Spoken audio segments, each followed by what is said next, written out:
Hello বন্ধুরা, তোমাদের সকলকে basic maths with Suman YouTube চ্যানেলে স্বাগত। তো আজকের ক্লাসে আমি তোমাদের এসএসসি জিডির 17 ফেব্রুয়ারি 2025 এর সেকেন্ড শিফটে আসা ম্যাথের কোশ্চেনগুলো সলভ করাবো। তো একদম বেসিক কনসেপ্ট দিয়ে তোমাদের প্রত্যেকটা অঙ্ক আমি বুঝিয়ে দিচ্ছি। তো চলো আজকের ক্লাসটা শুরু করি। আচ্ছা, কি বলছে দেখো, x y স্কয়ারের সাথে ব্যস্তভেদে আছে। যখন x = 78 তখন y এর মান হচ্ছে 11। তা যখন y = 2.2 হবে তখন x এর মান কত হবে? দেখো, ভেদ সম্পর্ক দুই রকমের হয়, একটা হচ্ছে সরল ভেদে রয়েছে, একটা হচ্ছে ব্যস্ত ভেদে রয়েছে। সরল ভেদে মানে কি, মানে এটা বাড়লে ওটাও বাড়বে, আর ব্যস্ত ভেদে মানে কি, মানে এটা বাড়লে ওটা কমবে, এরকম টাইপের। তা x y স্কয়ারের সাথে ব্যস্ত ভেদে আছে, যদি বলতো x y স্কয়ারের সাথে সরল ভেদে আছে, তাহলে আমি কি লিখতাম, x ভ্যারিজেস, এটা হচ্ছে ভ্যারিজেস চিহ্ন, y স্কয়ার, এটা আমি লিখতাম। কিন্তু এখানে তা বলেনি, এখানে বলেছে ব্যস্ত ভেদে রয়েছে, তাহলে আমি কি লিখবো, x যেরকম ছিল সেরকমই ভ্যারিজেস দেবো। খালি সরল ভেদে থাকলে y স্কয়ারই লিখতাম, ব্যস্ত ভেদে থাকলে 1/y স্কয়ার লিখবো। তাহলে এখানে কি লিখবো, x ভ্যারিজেস 1/y স্কয়ার। এইবার আমাকে এই যে ভ্যারিজেস চিহ্নটা এটা তুলতে হবে। ভ্যারিজেস চিহ্ন তুলতে গেলে, তুলে আমি যদি ইজিক্যাল টু আনি, তাহলে আমাকে কি করতে, একটা যে কোনো ধ্রুবক সংখ্যা দিয়ে গুণ করতে। আমি ধরলাম ধ্রুবক সংখ্যাটা হচ্ছে k, তাহলে x ইজিক্যাল টু কি, k দিয়ে গুণ করলাম, k ইন্টু 1/y স্কয়ার। এই কেটাকে বলা হয় ভেদ ধ্রুবক, কেটাকে বলা হয় ভেদ ধ্রুবক। ঠিক আছে, তোমরা ভেদের অঙ্ক করেছো তখন এগুলো ছিল। আচ্ছা, তাহলে x ইজিক্যাল টু কি পেলাম, k/y স্কয়ার পেলাম। আচ্ছা, এবার দেখো কি বলেছে, যখন x ইজিক্যাল টু 78 তখন y ইজিক্যাল টু 11। তাহলে x এর জায়গায় একবার 78 বসাই আর y এর জায়গায় 11 বসাই। তাহলে কি পাবো, 78 সমান সমান k/11 স্কয়ার। 11 স্কয়ার মানে কত, 121। তাহলে k এর মান কত পাবো, k সমান সমান হবে 78 ইন্টু 121। এবার কি বলে দিয়েছে দেখো, যখন y ইজিক্যাল টু 2.2 তখন x এর মান কত। আচ্ছা, আমি কি পেয়েছি দেখো, x is equal to k/y square. তাহলে লিখলাম x is equal to k/y square. আমাকে x এর মান বের করতে বলেছে, x সমান সমান কত লিখবো, তাহলে k এর মান কত পেলাম, এই যে 78 ইন্টু 121। তাহলে k এর জায়গায় লিখবো কি, 78 ইন্টু 121 ডিভাইডেড বাই, আর যখন বলেছে y ইজিক্যাল টু 2.2 মানে y স্কয়ারের জায়গায় কত লিখবো, 2.2 তার স্কয়ার, তার মানে দুটো 2.2। তাহলে লিখতে পারি আমি কি, 2.2 ইন্টু 2.2। আচ্ছা, এই পয়েন্ট গুলো তুলে দিই। তাহলে একটা পয়েন্ট তুললে একটা 10 দিয়ে উপরে গুণ হবে, আর একটা পয়েন্ট তুললে একটা 10 দিয়ে উপরে গুণ হবে। আচ্ছা, 22 আর 121 কে দেখো 11 দিয়ে কাটাকুটি যায়, তাহলে 11 দুগুণে হয় 22, আর 121 কে 11, 11 121। আবার দেখো 11 আর 22 কে কাটলে হয় 2। আচ্ছা, 2 দিয়ে 78 কে কাটলে হয় 39, আর 2 দিয়ে একটা 10 কে কাটলে হয় 5। তাহলে কত থাকছে, 39 আর 50। তাহলে 39 গুণ 5 যদি করি, 5 থেকে 50 হলে 5 হাতে 4, 3 5 15 4 19, আর একটা শূন্য মানে 1950। তাহলে x এর মান কত হবে, 1950, অপশন ডি। তারপরেরটা কি বলছে দেখো, 268 মিটার লম্বা একটি ট্রেন 58 কিমি পার ঘন্টা বেগে গতিশীল। বিপরীত দিক থেকে 14 কিমি পার ঘন্টা গতিবেগে আসা একজন ব্যক্তিকে ট্রেনটি কত সেকেন্ডে অতিক্রম করবে। দেখো, এখানে বলেছে বিপরীত দিক থেকে আসছে, তাহলে বিপরীত দিক থেকে যখন আসে তখন নেট গতিবেগ কি হয়ে যায়, ওই দুটোর যোগফল। তাহলে ট্রেনের গতিবেগ আর লোকটির গতিবেগের যোগফল হবে এখানে নেট গতিবেগটা। তাহলে এখানে নেট গতিবেগ কত, 18 কিমি পার ঘন্টা যোগ 14 কিমি পার ঘন্টা, যেহেতু বিপরীত দিক থেকে আসছে। তাহলে কত হবে, 58 যোগ 14, এত কিমি পার ঘন্টা। তাহলে এর দুটো যোগ করলে কত হয়, যোগ করলে হয় 72 কিমি পার ঘন্টা। এটাকে আমি কিসে নেবো, এটাকে মিটার পার সেকেন্ডে নেবো। তাহলে মিটার পার সেকেন্ডে নিতে গেলে কি করতে হয়, 5/18 দিয়ে গুণ করতে হয়। 5/18 এত মিটার পার সেকেন্ড। কেন 5/18 দিয়ে গুণ করছি, কারণ দেখো কিমি পার ঘন্টা ছিল, তাহলে কিমিকে আমি মিটারে নিতে গেলে কি 1000 দিয়ে গুণ করতে হবে, আর নিচে ঘন্টা ছিল, ঘন্টা থেকে সেকেন্ডে নিতে গেলে নিচে 3600 দিয়ে গুণ। তাহলে 1000/3600 দিয়ে গুণ করা মানে ওটাকে কাটাকুটি করলে 5/18ই আসে। আচ্ছা, 18 দিয়ে 72 কে কাটলে হয় 4, তাহলে কত হলো, 4 5 20 মিটার পার সেকেন্ড। তার মানে কি 1 সেকেন্ডে কতটা অতিক্রম করবে, 20 মিটার। আচ্ছা, ট্রেনটা লোকটাকে অতিক্রম করছে, লোকের তো দৈর্ঘ্য সেরকম নেই, তাহলে ট্রেনের দৈর্ঘ্যটাই হয়ে যাবে, ট্রেন অতিক্রম করছে মানে এখানে কতটা দূরত্ব যাবে, ট্রেনের দৈর্ঘ্যটা। তাহলে ট্রেনটার গতিবেগ দেখো কত, 20 মিটার পার সেকেন্ড। তার মানে কি, তার মানে 20 মিটার যায় 1 সেকেন্ডে, 1 মিটার যায় 1 এর 20 সেকেন্ডে, আর 268 মিটার ট্রেনের দৈর্ঘ্য যতটা সেই দূরত্বটাই অতিক্রম করবে। তাহলে 268 মিটার যায় কত সেকেন্ডে, 268/20, 2 দিয়ে কাটাকুটি করলে হয় 10, আর উপরে হয় 134। তাহলে 134/10 যদি আমি করি কত হয়, 13.4, পয়েন্ট এক ঘর সরে যায়। তাহলে কত সেকেন্ড অতিক্রম করবে, 13.4 সেকেন্ডে। তারপরেরটা, আচ্ছা কি বলছে দেখো, যে ত্রিভুজের বাহুগুলির দৈর্ঘ্য 6 সেমি, 0.08 মিটার ও 4 সেমি, তার ক্ষেত্রফল কত বর্গ সেমি। আচ্ছা দেখো, এখানে একটা বলেছে 6 সেমি, একটা বলেছে 0.08 মিটার, আর একটা 4 সেমি। তাহলে 0.08 মিটারটাকে আমি সেমিতে নিয়ে নিই। তাহলে 0.08 মিটার থেকে আমি যদি সেমিতে নিই, আমাকে কি করতে হয়, মিটার, ডেসি, তারপরে সেন্টি। তার মানে আমাকে 100 দিয়ে গুণ করতে হবে। তাহলে 0.08 ইন্টু 100 যদি আমি করি, আমার কত হবে, এত এত সেমি বেরোলো, তাহলে কত হবে, 8 সেমি হয়। আচ্ছা তাহলে ত্রিভুজের বাহু তিনটে দৈর্ঘ্য কত পেলাম? 6 সেমি, 8 সেমি আর 4 সেমি। এবার ত্রিভুজের ক্ষেত্রফল দেখো, এটা একটা না এটা সমবাহু ত্রিভুজ, না এটা একটা বিষমবাহু ত্রিভুজ। তাহলে বিষমবাহু ত্রিভুজের ক্ষেত্রে এরকম বাহুর দৈর্ঘ্য বলে দিলে তার ক্ষেত্রফলের ফর্মুলা কি? তার ক্ষেত্রফল সমান সমান হচ্ছে √s into s minus a into s minus b into s minus c। যেখানে s টা কি? যেখানে s টা হচ্ছে ত্রিভুজটার অর্ধ পরিসীমা। অর্ধ পরিসীমা কি? পরিসীমার অর্ধেক করলে অর্ধ পরিসীমা বেরিয়ে যায়। আর এবিসি টা কি? এবিসি হচ্ছে বাহুগুলোর দৈর্ঘ্য। a, b, c হচ্ছে বাহুর দৈর্ঘ্য। আচ্ছা তাহলে এই ত্রিভুজটা যার বাহুর দৈর্ঘ্য 6, 8 আর 4 সেমি, তার পরিসীমা কত হবে? ত্রিভুজের পরিসীমা মানে কি? ত্রিভুজের পরিসীমা মানে বাহুগুলোর যোগফল। তাহলে পরিসীমা কত? 6 যোগ 8 যোগ 4 মানে 6 আর 8 14 আর 4 18। তাহলে অর্ধ পরিসীমা বা এস এর মান কত হবে? পরিসীমা যদি 18 হয়, অর্ধ পরিসীমা মানে কত? পরিসীমার অর্ধেক মানে 18/2, তার মানে কত? 9। তাহলে এখানে এস এর মান কত পেলাম? 9। তাহলে ত্রিভুজটার ক্ষেত্রফল কত হবে? সমান সমান √s, s মানে 9, তাহলে 9 ইন্টু s মাইনাস a মানে 9 মাইনাস প্রথম বাহুটা নিলাম 6 নিলাম, তাহলে 9 minus 6 into s minus b মানে 9 মাইনাস দ্বিতীয় বাহুটাকে নিলাম মানে 8 নিলাম, ইন্টু s মাইনাস c মানে তৃতীয় বাহুটা 4 নেব, তাহলে 9 মাইনাস 4 নেব, এত বর্গ সেমি। আচ্ছা এবার বিয়োগ করি, তাহলে সমান সমান কি হবে? √9 ইন্টু 9 মাইনাস 6 করলে হয় 3, ইন্টু 9 মাইনাস 8 করলে হয় 1, ইন্টু 9 মাইনাস 4 করলে হয় 5। তাহলে দেখো √9 মানে একটা 3 বাইরে বেরিয়ে যায় 3, আর রুটের মধ্যে কত পড়ে থাকে? 3 5 15, তাহলে 3√15 এত বর্গ সেমি হবে ত্রিভুজটার ক্ষেত্রফল। তার মানে অপশন ডি হবে। তারপরেরটা, আচ্ছা কি বলছে দেখো, নির্মল ও রাকেশ বার্ষিক সরল সুদের হারে যথাক্রমে 5400 টাকা ও 9400 টাকা ব্যাংকে জমা রাখে। যদি 5 বছর পরে রাকেশ নির্মলের থেকে 360 টাকা বেশি সুদ পায়, তাহলে বার্ষিক সুদের হার কত শতাংশ? দেখো নির্মল রাখছে 5400 টাকা, রাকেশ রাখছে 9400 টাকা। তাহলে যেহেতু রাকেশ বেশি টাকা রাখছে, তাহলে রাকেশ বেশি টাকা সুদ পাবে। তা এই যে 360 টাকা রাকেশ বেশি সুদ পাচ্ছে, সেটা কি কারণের জন্য? এই যে ও বেশি টাকা রেখেছে। কত টাকা বেশি রেখেছে? 5400 রেখেছে নির্মল, আর রাকেশ রেখেছে 9400। তাহলে নির্মলের থেকে কত টাকা বেশি রেখেছে? 9400 মাইনাস 5400 মানে 4000 টাকা বেশি রেখেছে। এই 4000 টাকার সুদটার জন্যই ও 360 টাকাটা পাচ্ছে। মানে এই 4000 টাকার 5 বছরের যে সুদটা পাচ্ছে, সেটাই হচ্ছে 360 টাকা। বার্ষিক সুদের হার কত? আমি ধরছি বার্ষিক সুদের হার 8%, তাহলে 4000 টাকার 5 বছরের সুদ কত হবে? PTR/100 ফর্মুলা সরল সুদের। পি মানে কত এখানে? 4000, ইন্টু টি মানে কত? সময়টা মানে কত বছর? 5 বছর, তাহলে 5 ইন্টু আর এর মান আরই ধরেছি, ডিভাইডেড বাই 100 ইজিক্যাল টু কত? ইজিক্যাল টু হচ্ছে সূত্রটা কত বলেছে? 360, মানে ইজিক্যাল টু আমি 360 লিখছি। এখান থেকে দুটো শূন্য কেটে গেল। আচ্ছা এখান থেকে এই শূন্য, এর উপরের এই শূন্য কেটে যায়, 4 আর 36 কে কাটলে হয় 9। তাহলে আর সমান সমান কত হবে? বাঁ পাশের পাঁচটা ডান পাশে গেলে 9/5। এটাকে যদি আমি ভাগ করি 9, প্রথমে 5 এর মধ্যে একবার যায়, তারপরে হয় 4 থাকে, তাহলে পয়েন্ট দিয়ে যদি শূন্য নিই, তাহলে 5 8 40, মানে কত হলো? 1.8%। অপশন এই হবে।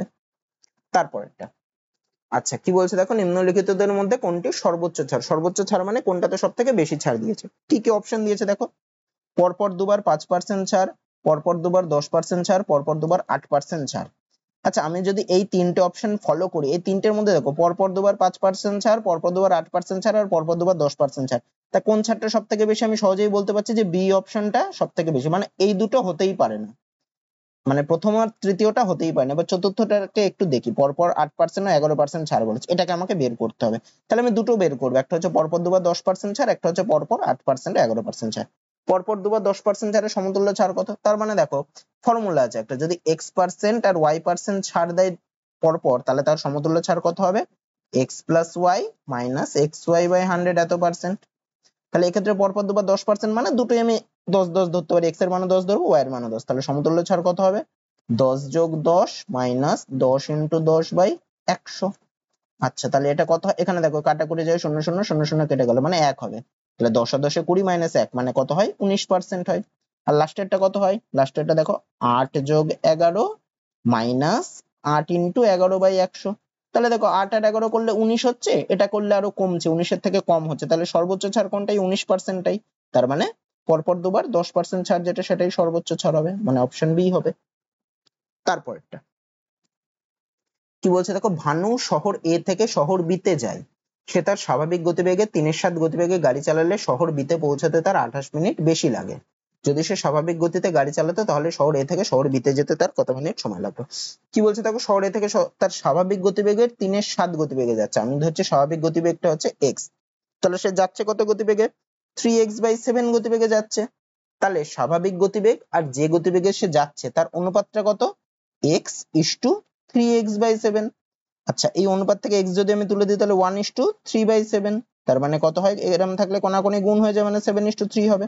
তাহলে কি করলাম, স্বাভাবিক গতিবেগ আর ও যেই গতিবেগে যাচ্ছে সেই দুটো গতিবেগের অনুপাত হচ্ছে 7:3। আচ্ছা, এটা বেরোলো গতিবেগের অনুপাত। এইবার দেখো আমি এখানে সময়ের অনুপাতটা বার করব। গতিবেগের সাথে সময়ের কি সম্পর্ক? দেখো, গতিবেগের সাথে সময়ের ব্যস্ত সম্পর্ক। কারণ কি? কারণ গতিবেগ যত বেশি হবে সময় তত কম লাগবে, আর গতিবেগ যত কম হবে সময় তত বেশি লাগবে। তাহলে তাদের গতিবেগের অনুপাত যদি, এটা কোন গতিবেগ? স্বাভাবিক গতিবেগ, আর যেই গতিবেগে যাচ্ছে সেই গতিবেগের অনুপাত হচ্ছে 7:3। তাহলে তাদের স্বাভাবিক গতিবেগে গেলে সময়, আর যেই গতিবেগে যাচ্ছে সেই গতিবেগে গেলে সময়ের অনুপাত কত হবে? তাহলে সময়ের অনুপাত হবে ঠিক তার উল্টোটা। যেহেতু ব্যস্ত সম্পর্ক রয়েছে, তাহলে 7:3 যদি গতিবেগের অনুপাত হয়, সময়ের অনুপাত হবে 3:7। তার মানে স্বাভাবিক গতিবেগে গেলে যদি তার 3 একক সময় লাগে, 3:7, তার মানে স্বাভাবিক গতিবেগে গেলে যদি তার 3 একক সময় লাগে, তাহলে যেই গতিবেগে যাচ্ছে সেই গতিবেগে লাগলে সময় বেশি লাগবে। আচ্ছা, কতটা বেশি লাগছে দেখো, 3 লাগছে আর 7 লাগছে, মানে কত একক বেশি লাগছে? 4 একক। আর এখানে কি বলছে দেখো, 28 মিনিট বেশি লাগছে। তাহলে দেখো 4 এককটাই কার সাথে সমান? 28 মিনিটের সাথে সমান। আচ্ছা, আমাকে কি বার করতে বলেছে? সে যদি স্বাভাবিক গতিতে গাড়ি চালাতো তাহলে শহর এ থেকে বিতে যেতে তার কত মিনিট সময় লাগবে। তাহলে স্বাভাবিক শহরে যেতে তার কত, স্বাভাবিক গতিবেগে গেলে তার টাইম লাগছে কত? 3 একক। আর যে গতিবেগে যাচ্ছে আসল গতিবেগে গেলে তার টাইম লাগছে 7 একক। তাহলে দেখো এদের তফাৎটা পেয়েছি আমি 4 এককটা হচ্ছে 28 মিনিটের সমান, 1 এককটা কত মিনিটের সমান, আর আমাকে বের করতে বলেছে কত? স্বাভাবিক গতিবেগে গেলে কত টাইম লাগবে, মানে 3 এককটা কত সমান হবে? তাহলে 3 এককটা কত সমান হবে? 28/4 ইন্টু 3, 4 দিয়ে কাটাকুটি যায় 7, আর 3×7 = 21। তাহলে স্বাভাবিক গতিবেগে গেলে তার কত মিনিট সময় লাগতো? 21 মিনিট সময় লাগতো অপশনে। তারপরেরটা কি বলছে দেখো, একটি সাবান কোম্পানি 2 প্রকারের সাবান তৈরি করে যাদের ওজন যথাক্রমে 500 গ্রাম ও 650 গ্রাম। যদি 200টি প্রথম প্রকারের সাবানের সাথে 300টি দ্বিতীয় প্রকারের সাবান তৈরি করা হয় তাহলে মোট সাবানের ওজনের গড় কত গ্রাম হবে? আচ্ছা দেখো, তাহলে মোট ওজন কত? 500 গ্রামের সাবান কতগুলো নিচে প্রথম প্রকারের, মানে 200টা। তাহলে মোট ওজন কত হলো? 500 × 200 প্লাস 650 গ্রাম ওজনের সাবান হচ্ছে দ্বিতীয় প্রকারের কতগুলো নিচে? 300টি। তাহলে এই সাবানগুলোর মোট ওজন কত? 650 × 300। আচ্ছা, টোটাল কতগুলো সাবান আছে? 200টা প্রথম প্রকারের আর 300টা দ্বিতীয় প্রকারের। তাহলে টোটাল কতগুলো সাবান? 500টা। তাহলে গড় বের করতে বলেছে, মানে 500টার ওজন হচ্ছে এত গ্রাম। তাহলে একটার ওজন কত? মানে যদি আমি গড় করি তাহলে এইটা ডিভাইডেড বাই টোটাল যতগুলো সাবান, মানে 500। আচ্ছা, উপর থেকে দেখো প্রত্যেকের মধ্যে 3টে শূন্য রয়েছে, তাহলে এই দুটো শূন্য আর এই শূন্য, আর এর ক্ষেত্রেও দেখো এই দুটো শূন্য আর এই শূন্য, মানে 3টে শূন্যের গুণ রয়েছে, মানে আমি 1000 কমন নিতে পারি। তাহলে 1000 যদি কমন নিই তাহলে কত পড়ে থাকে দেখো, এই 5 আর 20 পড়ে থাকে। তাহলে 5 × 20 যোগ এখান থেকে দেখো 65 আর 3 পড়ে রয়েছে, যোগ 65 × 3 ডিভাইডেড বাই 500। আচ্ছা, 500 কে যদি 2 দিয়ে গুণ করে তাহলে 10,000 হয়, মানে 1000 হয়, সরি। তাহলে কত হবে? 2 গুণ 5 গুণ 20 করলে হয় 100, যোগ 65 গুণ 3 করলে 195। তাহলে এই দুটো যোগ করলে কত? 2 গুণ 295। 2 গুণ 295 গুণ করলে কত হবে? কত? 590। তাহলে গড় ওজন কত গ্রাম হবে? 590 গ্রাম হবে অপশনে। তারপরেরটা আচ্ছা, কি বলছে দেখো, 21টি সংখ্যার গড় বলেছে 74। প্রথম 11টি সংখ্যার গড় 72.8 এবং শেষ 11টি সংখ্যার গড় 77.2। যদি দশম সংখ্যাটি 11তম সংখ্যার থেকে 5 কম হয় এবং দশম 11তম সংখ্যা দুটিকে যদি বাদ দেওয়া হয় তাহলে বাকি সংখ্যাগুলোর গড় কত হবে? নিকটবর্তী পূর্ণ সংখ্যা বের করতে হবে। আচ্ছা, কি বলছে দেখো, 21টি সংখ্যার গড় 74। আমাকে দেখো এই অঙ্কগুলোকে আমার সমষ্টি বের করতে হবে। 21টি সংখ্যার গড় যদি 74 হয় তাহলে 21টি সংখ্যার সমষ্টি কত হবে? 21 গুণ 74। কত হয় গুণ করলে? 4 একে 4, 4 দুগুণে 8, গুণ 7 একে 7, 7 দুগুণে 14। তাহলে 4, 8 এর সাথে 15, 5 হাতে 1, 4 একে 5 আর 1। এটা কি বেরোলো? 21টি সংখ্যার সমষ্টি বেরোলো। তাহলে 21টি সংখ্যার সমষ্টি এত। এরপরে কি বলেছে দেখো, 11টি সংখ্যার গড় বলেছে 72.8। প্রথম 11টি সংখ্যার, তাহলে প্রথম 11টি সংখ্যার সমষ্টি কত? 11 গুণ 72.8। আচ্ছা, এবং শেষ 11টি সংখ্যার গড় বলেছে 77.2। তাহলে শেষ 11টি সংখ্যার সমষ্টি কত? 11 গুণ 77.2। তাহলে দেখো প্রথম 11 আর শেষ 11 যদি আমি টোটাল যোগ করি তাহলে দেখো টোটাল কতগুলো সংখ্যা হচ্ছে? 22টা সংখ্যা। কিন্তু আমাকে দিয়েছিল কতগুলো? 21টা সংখ্যা। কেন 22টা হচ্ছে? কারণ দেখো প্রথম 11টার মধ্যেও 11 নম্বর সংখ্যাটা ঢুকে রয়েছে, আবার পরের 11-র মধ্যেও 11তম সংখ্যাটা ঢুকে রয়েছে। তার মানে 22টা সংখ্যার মধ্যে 11তম সংখ্যাটা দুবার রয়েছে, তাই না?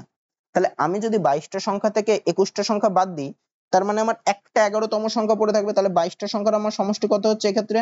তাহলে এইটা ইনটু এইটা প্লাস এইটা ইনটু এইটা, এটাই হচ্ছে এদের সমষ্টি, তাই না?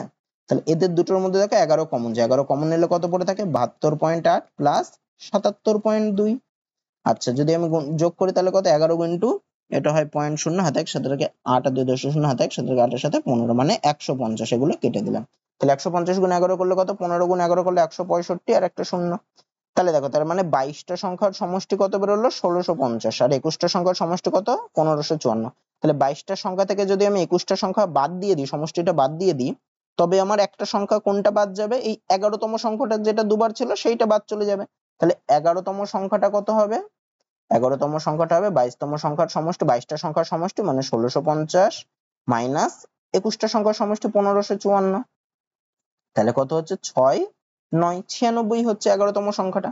আর একটা জিনিস কি বলেছে দেখো, দশম সংখ্যাটা 11তম সংখ্যা থেকে 5 কম। তাহলে 11তম সংখ্যা যদি 96 হয়, তাহলে দশম সংখ্যা কত হবে?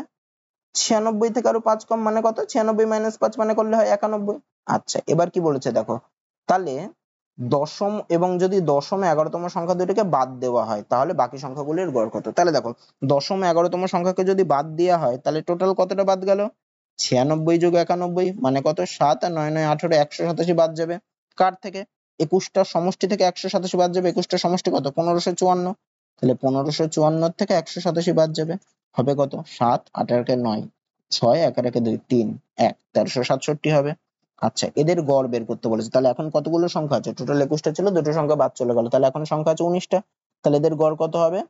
1367 ডিভাইডেড বাই 19। 19 দিয়ে যদি আমি কাটাকুটি করি তাহলে কত হয়? আচ্ছা, কাটাকুটি না, ভাগ করি, কাটাকুটি যাবে না।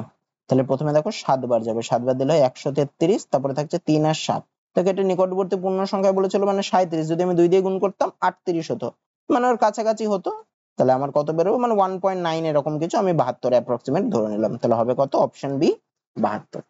তারপরেরটা, আচ্ছা কি বলছে দেখো, এ ও বি একসাথে একটি কাজ 18 দিনে, বি ও সি একসাথে একটি কাজ ওই কাজটি 32 দিনে ও এ ও সি একসাথে ওই কাজটি 52 দিনে করতে পারে। তাহলে কি বলছে দেখো, এ ও বি করে 18 দিনে। তাহলে দেখো, একসাথে কাজটা শেষ করছে মানে কত? কাজটার এক অংশ করছে। তার মানে এ আর বি মিলে 18 দিনে করে এক অংশ। তাহলে একদিনে কতটা করবে? 1/18 অংশ। একই রকম করে বি আর সি মিলে 32 দিনে কাজটা শেষ করছে, তাহলে একদিনে কতটা করবে? 1/32 অংশ। একই রকম করে সি আর এ মিলে বা এ আর সি মিলে একদিনে কতটা করবে? 1/52 অংশ। তাহলে দেখো, এই এই তিনটে যদি আমি যোগ করি, তাহলে দেখো প্রত্যেকে দুবার করে আসে। এও দেখো দুবার আছে, বিও দেখো দুবার আছে, সিও দেখো দুবার আছে। তাহলে 2 into A B R C মিলে একদিনে কতটা করবে? 1/18 যোগ 1/32 যোগ 1/52। আচ্ছা, এইগুলোকে আমাকে এবার লসাগু করতে হবে। আমি যদি লসাগু করি 18 32 আর 52, লসাগু করলে কত? 2 দিয়ে যদি আমি ভাগ করি তাহলে 9 16 আর 26। আবার যদি 2 দিয়ে ভাগ করি তাহলে 9 8 আর 13। আর তো কিছু যায় না। তাহলে এবার গুণ করতে হবে। গুণ করলে দেখো কত? 4 4 নং 36, 36 গুণ 8 আর 13 গুণ করলে 104। তাহলে 36 গুণ 104 এরকম রেখে দিলাম। হ্যাঁ, আচ্ছা, তাহলে কত আসছে আমার? দেখো 18 আসছে। 18 কে কত দিয়ে গুণ করলে এটা হয় 18? দেখো কোনটা কোনটা গুণ করলে আসছে 18, এই 9 আর 2 গুণ করলে দেখো 18 আসে। তাহলে 18 কে বাকিটা দিয়ে গুণ করতে হবে, মানে 8 গুণ 13 করলে 104 আর 2 মানে 208 হবে, যোগ 32। 32 কোনটা কোনটা গুণ করলে আসছে? এই 2 2, এই 2 দুগুণে 4 আর 4 8 32, মানে 2 2 আর 8 বাদ যাবে। তাহলে পড়ে থাকবে কত? 9 গুণ 13। 9 গুণ 13 মানে কত? 117। 9 গুণ 13, হ্যাঁ 117 যোগ 52। 52 মানে কি? 4 13 52, মানে এই 2 আর 2 কে নিয়েছে আর 13 কে নিয়েছে, তাহলে পড়ে থাকছে কত? 72। তাহলে যোগ 72 হবে। তাহলে এই তিনটে যোগফল করলে কত হয়? 2 এর সাথে 9 8 17, 7 হাতে 1, 7 রেখে 8, 8 রেখে 9, 9 হচ্ছে, আর 1 আর 2 3, 397 ডিভাইডেড বাই। আচ্ছা, এটা গুণ করতেই হবে, গুণ করেই ফেলি। 104 গুণ 36 গুণ করলে কত? 4 6 24 4, হাতে 2, 6 0 0 2, 6 কে 6 গুণ 3 4 12 2, হাতে 1 3 0 0 1, 3 একে 3। তাহলে 4 4 7 3, 3 7 4 4। আচ্ছা, 2 ইন্টু এ প্লাস বি প্লাস সি এতগুলো করছিল, তাহলে খালি এ প্লাস বি প্লাস সি একদিনে কতটা করবে? তাহলে এই 2টা ডান পাশের নিচে চলে আসবে, মানে গুণ 2, তাহলে নিচের সাথে আরো 2 গুণ হবে, তাহলে উপরে বসবে 397 ডিভাইডেড বাই, আর যদি 2 দিয়ে গুণ করি কত, 4 দুগুণে 8, 4 দুগুণে 8, 7 দুগুণে 14, 4 হাতে 1, 3 দুগুণে 6 একে 7। আচ্ছা, তাহলে a প্লাস বি আর বি প্লাস সি মিলে একদিনে কতটা করছে, এই যে 397 বাই 7 4 8 8। তাহলে এই যে অংশ, এত অংশ করছে, এই অংশটাকে উল্টে দিলেই তারা তিনজন মিলে কত দিনে করবে সেটা বেরিয়ে যাবে। তাহলে অংশটাকে উল্টে দিই, তাহলে অংশটাকে উল্টে দিলে কত হবে, 7 4 8 8 ডিভাইডেড বাই 397। আচ্ছা, এটাকে ভাগ করি, 7 4 8 8। তাহলে দেখো প্রথমে একবার দিলে 397 হয়, তাহলে কত থাকছে, 1 5 হাতে 1, 3 একে 4 3 8। এবার কতবার যাবে দেখো, 8 বার যাবে। 8 বার দিলে কত, 7 8 56 6 হাতে 5, 8 নং 72 এর 5 77 এর 7 হাতে 7, 3 8 24 এর সাথে 31। তাহলে হচ্ছে কত, 2 7 4 একে একে 2 3, মানে 18 পূর্ণ 342 বাই 397। বা খালি 18 এসছে দেখো তুমি এটা উত্তর বসাতে পারো অপশন বি, তার মানে অপশন বি হবে। তারপরেরটা কি বলছে দেখো, পেট্রোলের দাম লিটার প্রতি 50% বৃদ্ধি পেয়েছে, তাহলে খরচ 41% বাড়াতে হলে পেট্রোলের ব্যবহার কত শতাংশ কমাতে হবে। আচ্ছা, আমি ধরছি যে পেট্রোলের দাম ছিল আগে 100, আগে ছিল হচ্ছে 100, 50% বৃদ্ধি পেয়েছে, তাহলে এখন দাম কত হবে, 100 ছিল, 100 থেকে আরো 50 বেড়েছে, মানে এখন দাম কত হবে, 100 যোগ 50, 100 যোগ 50, মানে এখন দাম কত, 150। আচ্ছা, আমাকে খরচ কি বলছে, খরচ 41% বাড়াতে, তাহলে আগে দাম ছিল 100, মানে কি খরচ 100 টাকাই হতো, কিন্তু এখন আমার দাম বেড়ে হয়েছে 150, তাহলে আমার তো এখন 150 হওয়ার কথা, কিন্তু বলছে না, আমি খরচ করব 41% বাড়াবো, তাহলে এখন আমি খরচ কত করব, ছিল 100, 41% বাড়াবো, তার মানে হবে কত, 100 যোগ 41 মানে 141। তাহলে কেন আমার খরচটা কমছে, কারণ আমি ব্যবহারটা কিছুটা কমাবো। তো আমি ব্যবহার কতটা কমাবো, আগে আমি 150, আগে মানে এখন আমার 150 কিনছি, তার মধ্যে কতটা কমাতে হবে দেখো, 141 খরচ করব, তার মানে কতটা কমাবো, 9 কমাবো, কতর মধ্যে, 150 এর মধ্যে। তাহলে ব্যবহার কত শতাংশ কমাতে হবে, যতটা কমাবো মানে 9 কমাবো, কতর মধ্যে, 150 এর মধ্যে, কারণ এখন তো খরচ 150 হয়ে গেছে, এখন তো মানে দাম 150 হয়ে গেছে, তাহলে 150 এর মধ্যে আমাকে 9 কমাতে হবে, তাহলে 9 ডিভাইডেড বাই 150 ইন্টু 100%। আচ্ছা, 50 দিয়ে যদি কাটি নিচে হয় 3, এখানে হবে 2, তাহলে 3 তিরিকে 9, মানে 3 দুগুণে 6%। তাহলে ব্যবহার কত শতাংশ কমাতে হবে, 6% কমাতে হবে। তারপরেরটা, আচ্ছা কি বলছে দেখো, 150টি চেয়ার বিক্রয় করে বাবানের 90টি চেয়ারের বিক্রয় মূল্যের সমান লাভ হয়, তা লাভের হার কত শতাংশ। আচ্ছা, এখানে দেখো প্রত্যেকটা বিক্রয় মূল্যের সমান ধরছে, আমি ধরছি একটা চেয়ারের বিক্রয় মূল্য হচ্ছে x, তাহলে 150টা চেয়ারের বিক্রয় মূল্য কত হবে, 150x, ঐকিক নিয়ম। আর 90টা চেয়ারের বিক্রয় মূল্য কত হবে, 90x, ঐকিক নিয়ম। আচ্ছা, এবার দেখো কি বলছে দেখো, 150টা চেয়ার বিক্রি করেছে, তাহলে 150টা চেয়ারের বিক্রয় মূল্য কত, 150x, তার মানে এখানে বিক্রয় মূল্য কত, 150x। আচ্ছা, তার লাভ হয়েছে কি, 90টা চেয়ারের বিক্রয় মূল্য সমান লাভ হয়েছে, তাহলে লাভ সমান সমান কত, 90টা চেয়ারের বিক্রয় মূল্য মানে 90x। তাহলে ক্রয় মূল্য কত, 150টা চেয়ারের ক্রয় মূল্য সমান সমান কি হবে, বিক্রয় মূল্য থেকে যদি আমি লাভ বাদ দিই তবে আমার ক্রয় মূল্য হয়, তাহলে ক্রয় মূল্য কত হবে, বিক্রয় মূল্য 150x মাইনাস লাভ হচ্ছে 90x, তাহলে ক্রয় মূল্য হবে 60x। তাহলে লাভের হার কত, লাভের হার সমান সমান হবে কত, যতটা লাভ হচ্ছে কত, 90x, তাহলে 90x ডিভাইডেড বাই ক্রয় মূল্য কত, 60x ইন্টু 100%। x x কেটে গেল। আচ্ছা, 30 দিয়ে যদি 97 কে বা 0 0 কেটে দিলাম, 3 দুগুণে 6, 3 তিরিকে 9, 2 আর 100 কে কাটলে হয় 50, মানে 3 গুণ 50 করলে হয় 150%, তাহলে তার লাভের হার কত শতাংশ, 150%। তারপরটা কি বলছে দেখো, দুটি সংখ্যার লসাগু ও গসাগু যথাক্রমে 140 ও 105, মানে লসাগু 140 আর গসাগু 5, একটি সংখ্যা 35 হলে অপর সংখ্যাটি কত। আচ্ছা, এখানে দেখো সংখ্যা দুটির গসাগু 5 বলেছে, আমি যদি একটু অপশন গুলো খেয়াল করি, তাহলে গসাগু যদি 5 হয় মানে সংখ্যাটা নিশ্চয়ই 5 এর গুণিতকে হবে, মানে 5 দ্বারা বিভাজ্য হবে। তাহলে একটা সংখ্যা দেখো 35 বলেছে, মানে ও 5 এর গুণিতক, 5 দ্বারা বিভাজ্য, অপর সংখ্যাটাও নিশ্চয়ই 5 এর গুণিতকে হবে, কিন্তু এখানে অপশন গুলো দেখো 23 5 এর গুণিতক না, তাহলে হবে না, 19 গুণিতক না, হবে না, 22 গুণিতক না, তাহলে 20 হবে। অথবা আমার ফর্মুলা কি জানি, লসাগু লসাগু গুণ গসাগু সমান সমান হচ্ছে সংখ্যা দুটির গুণফল। আর যখন একটা সংখ্যা বলে দেবে তখন অপর সংখ্যা সমান সমান কি হবে, অপর সংখ্যা সমান সমান হবে লসাগু গুণ গসাগু ডিভাইডেড বাই যেটা বলে দিয়েছে সেইটা, আহা, ডিভাইডেড বাই সংখ্যাটা যেটা বলে দিয়েছে। মানে জ্ঞাত সংখ্যা বা যেটা বলে দিয়েছে। তাহলে লসাগু গুণ গসাগু কত 140 ইন্টু 5 ডিভাইডেড বাই একটা সংখ্যা মানে 35, 5 দিয়ে কাটাকুটি করলে হয় 5 7 35, 7 দিয়ে 140 কে কাটলে 20।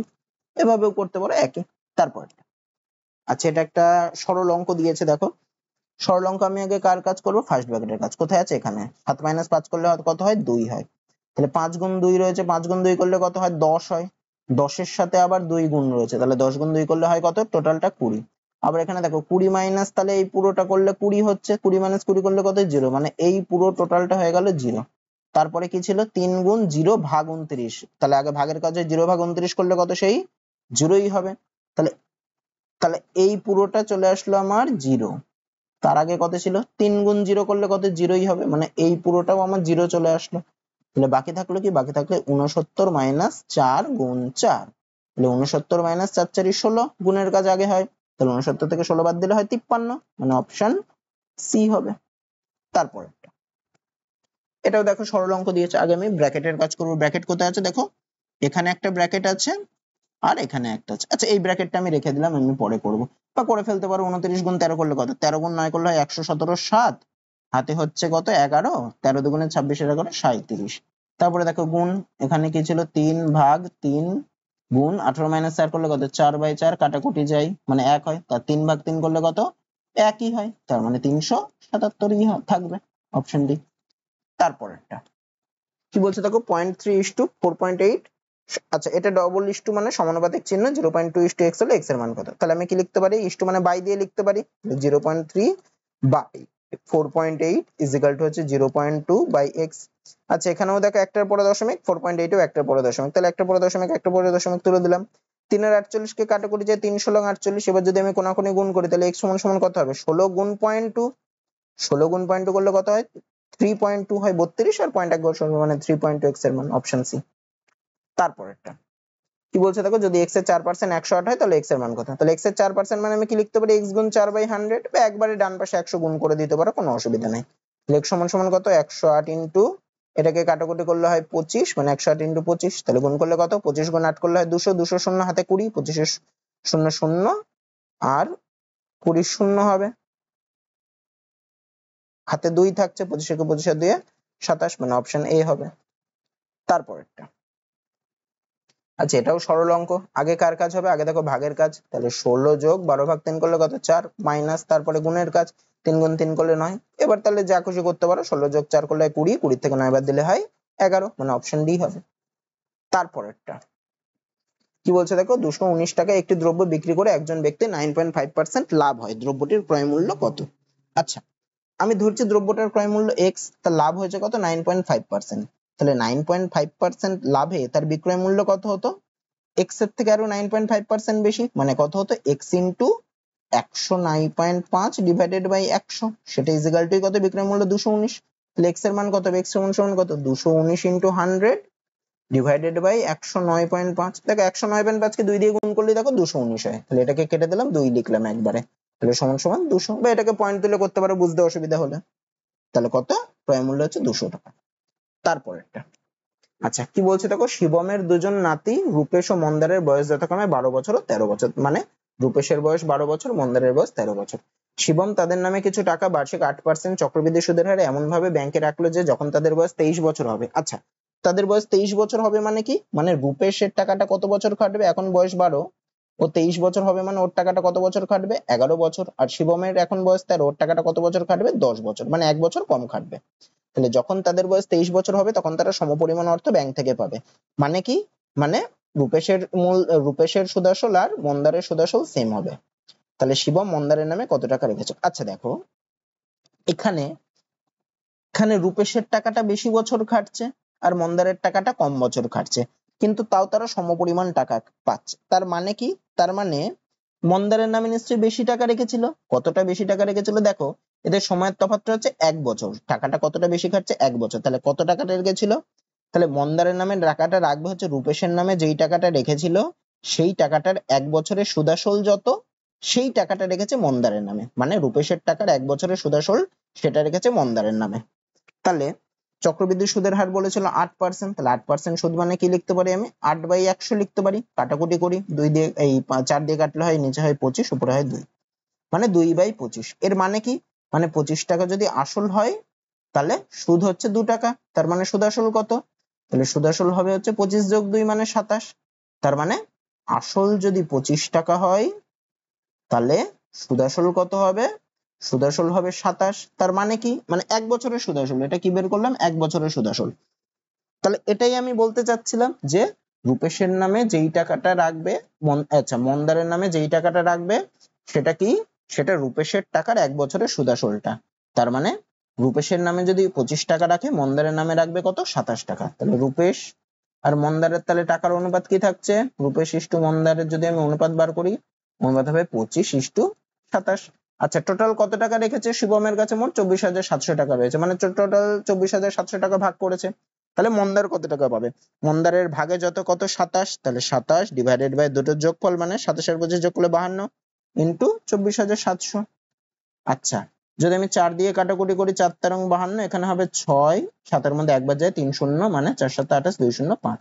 13 দিয়ে কাটাকুটি করলে 4 তেরং 52, তারপরে 9 7 7 তেরং 91, তারপরে 6 5 5 তেরং 65, মানে কত বললো 435, 475 গুণ 27। আচ্ছা গুণ করি, 475 গুণ 27 যদি গুণ করি, 5 7 25 5, হাতে 3, 7 7 49 3 52 2, হাতে 5, 4 7 28 5 33, গুণ 5 2 10 0, হাতে 1, 7 2 14 5 15 5 হাতে 1, 4 2 8 9, মানে 5 2 8 9 3 12, 12,825 টাকা, মানে অপশন এ হবে।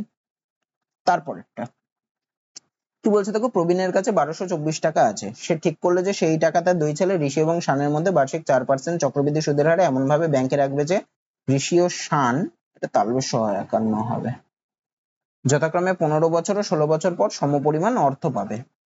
প্রবীণ শানের নামে কত টাকা রেখেছে, দেখ এটাও ঠিক সেম অঙ্ক। এখানেও দেখো কত বছর কত বছর, ঋষির নামে হচ্ছে 15 বছর খাটছে, শানের নামে হচ্ছে 16 বছর খাটছে। তাহলে দেখো শানের নামে বেশি বছর খাটছে, তার মানে কি, তার মানে ঋষির নামে বেশি টাকা রেখেছে। আচ্ছা বছরের তফাৎটা কত, 1 বছর, তার মানে কি ঋষির নামে বেশি টাকাটা রেখেছে, আর কত টাকা রেখেছে, মানে শানের নামে যেই টাকাটা রেখেছে তার 1 বছরের সুদাসলটা সেটা রেখেছে ঋষির নামে, ঠিক আছে। আচ্ছা সুদের হার কত বলেছে, 4%, তাহলে 4% মানে আমি কি লিখতে পারি, সমান সমান হচ্ছে 4/100, কাটাকুটি করলে হয় 1/25। তার মানে 25 টাকা যদি আসল হয় তাহলে 1 বছরের ক্ষেত্রে সুদ কত, সুদ হচ্ছে 1 টাকা। তাহলে 1 বছরের ক্ষেত্রে সুদ আসল কত হবে, সুদ আসল হচ্ছে 26 টাকা, মানে আসল 25 টাকা আর সুদ আসল 26 টাকা। তাহলে কার নামে বেশি টাকা রেখেছে, দেখো যার টাকাটা কম বছর খাটছে তার নামে বেশি টাকা রেখেছে, মানে ঋষির নামে বেশি টাকা রেখেছে আর শানের নামে কম টাকা রেখেছে। তাহলে ঋষি আর শানের তাহলে অর্থ অনুপাত কত হবে, ঋষি ইস্টু শান কত হবে, ঋষির নামে তাহলে বেশি টাকা রাখবে, শানের নামে কম টাকা। তার মানে ঋষির নামে হচ্ছে সুদ আসলটা 26 রাখবে আর শানের নামে তাহলে আসলটা মানে 25 রাখবে। তাহলে ঋষি ইস্টু শান কত হলো টাকার অনুপাত, 26:25। আচ্ছা টোটাল কত টাকা রেখেছে, 1224 টাকা। তাহলে শানের নামে কত টাকা রেখেছে, তাহলে শান সমান সমান কত পাবে, শানের ভাগে যত মানে 25 ডিভাইডেড বাই 26 যোগ 25 করলে কত, 51 ইন্টু 1224। আচ্ছা 3 দিয়ে কাটাকুটি করলে হয় 17, এখানে কাটলে 4 শূন্য, 17 দিয়ে কাটলে হয় 17 দুগুণে 34, 6 8 4 17 68। 25 গুণ 24, 25 গুণ 20 করলে 100, আর 25 গুণ 20 করলে 500 আর 100 মানে 600 হবে। তাহলে শানের নামে কত টাকা রেখেছিল, 600 টাকা রেখেছিল। তো আজকের ক্লাসটা এত দূরই থাকবে। তো আশা করি তোমাদের ক্লাসটা ভালো লেগেছে, যদি ক্লাসটা ভালো লেগে থাকে তাহলে ভিডিওটাতে একটা লাইক করে দিও, আর এই চ্যানেলে নতুন হলে এই ধরনের ভিডিও পেতে গেলে চ্যানেলটাকে অবশ্যই সাবস্ক্রাইব করে নিও। তো আজকে এত দূরই থাকছে, দেখা হচ্ছে পরের ভিডিওতে।